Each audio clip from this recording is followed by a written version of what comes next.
The why was born out of pain. It was never an academic or commercial exercise. It was born out of a time in my life 10 years ago where I had lost my passion for what I was doing. I owned my own small business. I was living the American dream. Superficially, my life was fantastic. And yet, I didn't want to wake up and do it again. And I was embarrassed by that. Who am I to complain about my life? My life seemed perfect, and yet I hate it. And so I kept it to myself. Every ounce of my being, all the energy that I had was invested in pretending that I was happier, more successful, and more in control than I felt. And it was debilitating, quite frankly. Strange things start to happen when you put yourself in that cycle and the stress starts to build. You start to become paranoid. So for example, I was convinced that my employees hated me. I didn't go out much, and it was really a bad time. And it wasn't until a friend of mine came to me concerned that I wasn't acting myself and basically offered me nothing more than moral support. Whatever you need, I got your back. I'm worried about you. And it was that simple act that gave me the courage to face my own problem. And it was that simple act that gave me the courage to seek out a solution, to go I used to feel, to be passionate about something again. There was a confluence of events, and I made this discovery. Every single organization on the planet, even our own careers, always function on the same three levels: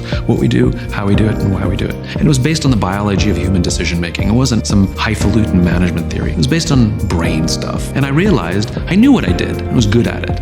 And I knew how I did it. I could tell you what was different or special about the way I did things, but I couldn't tell you why I was doing it. That was the missing piece. You have to have all three. I figured out how to find my why, and it restored my passion to levels I had never experienced before. And more importantly, I figured out how to help others find theirs. And I did what anyone would do. When you discover something beautiful, you share it with your friends. And my friends started making crazy life changes themselves. And they started finding happiness and passion that they'd never experienced before. It was me solving my own problem that happened to help others solve it for them too. And people just kept inviting me. I just kept saying yes. I was making huge decisions that were really easy to make. Like I shut down my office and started over again because I realized the business I had built was so inconsistent with my why. All my friends thought I went out of business and they were worried about me.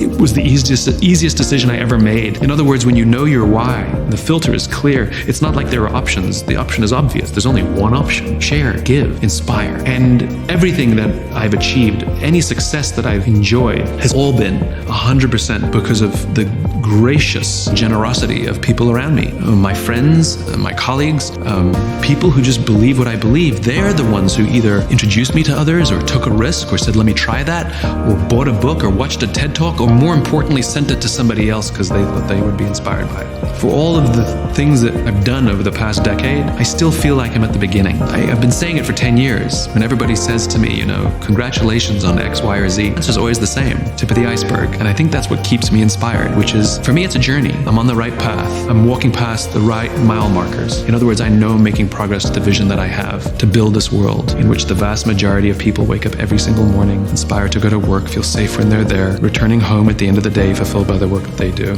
When I started the race, I ran by myself, and it's lonely.